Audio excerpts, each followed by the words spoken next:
দেশে শিক্ষা এত অবনতি, এত অধঃপতন করেছে যে জাতি সামনের জাতি যত অন্ধ হয়ে যায়। ওই দেখা যায় কবর, ওই আমাদের ঘর, ওইখানেতে থাকতে হবে সারাটা জীবন ভর। ও কবর তুই চাস কি, নেকামল মানুষ পাস কি? একটা যদি পাস তারে ধরে জান্নাতে পাঠাস।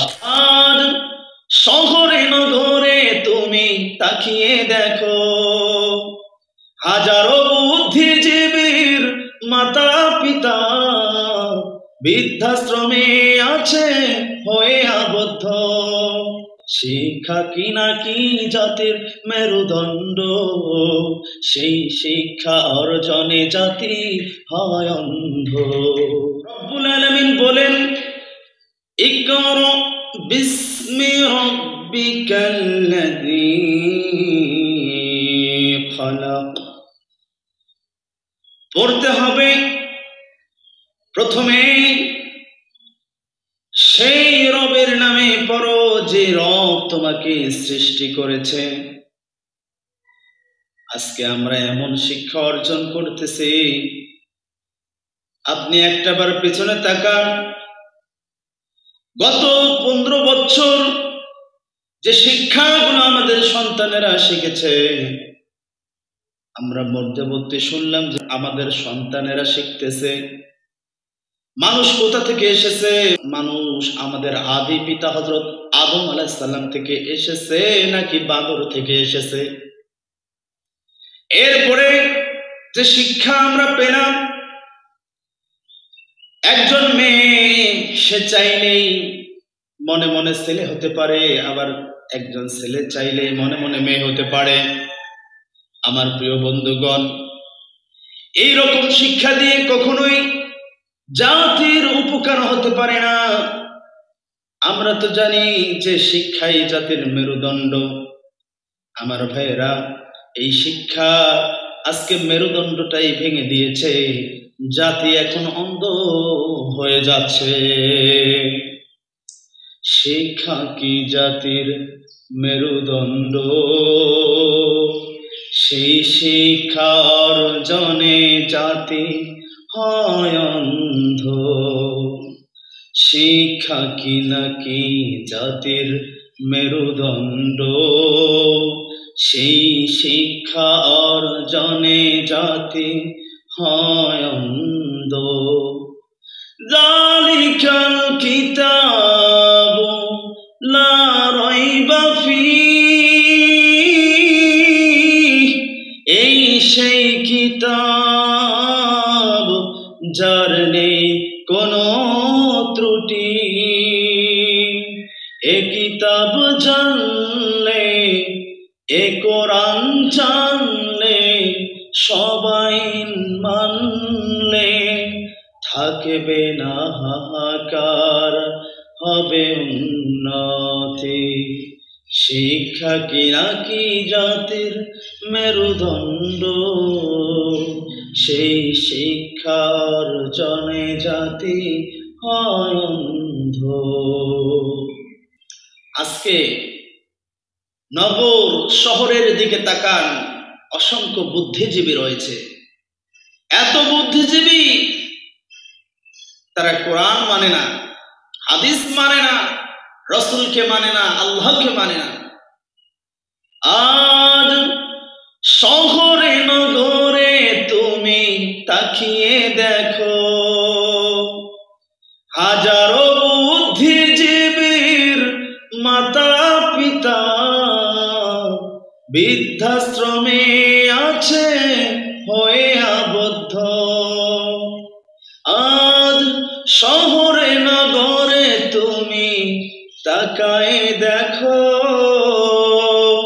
হাজারো বুদ্ধিজীবীর মাতা পিতা হয়ে আছে বৃদ্ধাশ্রমে আবদ্ধ। আমরা এমন শিক্ষার এমন অবনতি হচ্ছে যে আমাদের সন্তানেরা আস্তে আস্তে অন্ধ হয়ে যাচ্ছে, শিক্ষাহীন হয়ে যাচ্ছে। আমাদের দেশের মেরুদণ্ড সবকিছুই ভেঙে দিচ্ছে ওই রকম বুদ্ধিজীবীরা, কচু মার্কা বুদ্ধিজীবীরা আমাদের সিস্টেম, শিক্ষার জাতি আমাদের শিক্ষার সিস্টেমকে নষ্ট করতেছে। ওরা আবার নিজেদেরকে ভাবে বুদ্ধিমান, বুদ্ধিজীবী। আমার প্রিয় ভাইরা, আল্লাহ রাব্বুল আলামিন বলেন, কামা আরসালনা ফীকুম রাসূলান মিনকুম ইয়াতলু আলাইকুম আয়াতুনা ওয়া ইউযাক্কিকুম ওয়া ইউআল্লিমুকুমুল কিতাবা ওয়াল হিকমা ওয়া ইউআল্লিমুকুম মা লাম তাকুনু তা'লামুন। রব্বুল আলামিন বলেন, আমি তোমাদের মধ্যে হতে এমন একজন রাসূল প্রেরণ করেছিলাম। আমি তোমাদের মধ্যে এমন একজন রাসূল প্রেরণ করেছি, যেই রাসূল তোমাদের নিকট আমার নির্দেশনা বলি, আমার আয়াত বলি পাঠ করে করে তোমাদেরকে পবিত্র করবে। আমার বন্ধুগণ, আল্লাহ রাব্বুল আলামিনের এমন কোরআন নাযিল করেছেন, যেই কোরআনের আয়াতগুলো নবী মুহাম্মদ সাল্লাল্লাহু আলাইহি সাল্লাম আমাদেরকে পাঠ করে করে শোনাইতেন, বুঝাইতেন। যার কারণ কেন বুঝাইতেন? রব্বুল আলামিন বলেন, ওই আয়াতগুলো আমি দিয়েছি রাসূল তোমাদের মাঝে, সেটা পরে নির্দেশনাগুলি পাঠ করে তোমাদেরকে শোনাইতো। একটাই উদ্দেশ্য, তোমরা যাতে পবিত্র হও। আজকের যে শিক্ষাগুলো আমাদের শেখানো হচ্ছে, তাতে আমরা নিজেরাও অপবিত্র হচ্ছি, আমাদের সমাজও অপবিত্র হচ্ছে, গোটা জাতি অপবিত্র হচ্ছে। আজকে স্কুল ক্লাসের মধ্যে শেখাচ্ছে কিভাবে মেয়েদের মাসিক অবস্থা হয়, কিভাবে ছেলেদের বীর্যপাত হয় এবং কিভাবে মশারি টাঙাবে। এই সকল খারাপ শিক্ষাগুলো তাদেরকে শিখতেছে। এই সকল খারাপ শিক্ষাগুলো সেখানে হাতে কলমে বা বইয়ে শিক্ষার কোনো বিষয় নয়। এটা এমনিতেই তারা শিখে যাবে, এমনিতেই শিখে যাবে। কি অবস্থা দেশের! শিক্ষা এত অবনতি, এত অধঃপতন করেছে যে জাতি, সামনের জাতি যত অন্ধ হয়ে যায়। আমার ভাইয়েরা, আমাদেরকে বুঝতে হবে, আমাদের সন্তানগুলোকে আমরা ধ্বংস করব না। এইরকম শিক্ষা শিখে আমাদের সন্তানগুলোকে ধ্বংসের দিকে ঠেলে ফেলে দেব না। আমার ভাইয়েরা, আমাদের সন্তানদেরকে আমরা শিখাবো। আল্লাহ রাব্বুল আলামিন বলেন, যালিকাল কিতাবু লা রাইবা ফীহি হুদান লিল মুত্তাকিন। আমি এমন একটা কিতাব দিয়েছি, যেই কিতাবের মধ্যে কোনো প্রকার সন্দেহ নাই, ত্রুটি নাই।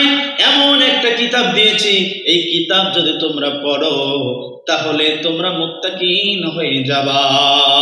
এই কিতাব যদি পড়ো, এই কিতাব যদি মানো, অবশ্যই তোমরা মুত্তাকি হয়ে যাবা।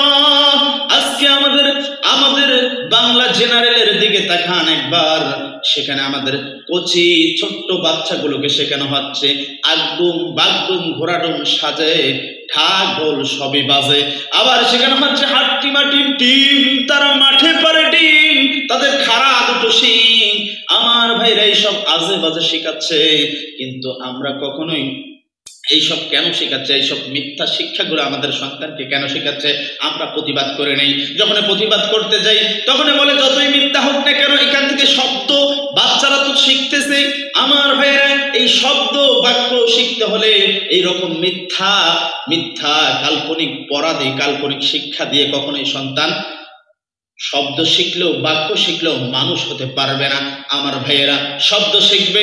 আমরা যদি আমাদের ছোট্ট সন্তানদেরকে আমরা এইভাবে শিখাইতাম, ও বাবা তুমি পড়ো, আল্লাহ খালিক, আল্লাহ মালিক, সৃষ্টি তারই সব, তিনি মোদের রিজিক দাতা, পালনকারী রব। তার না শিখে আমরা বলি, বাবা ওই দেখা যায় তাল গাছ, ওই আমাদের গা, ওইখানেতে বাস করে কানা বগির স্থা।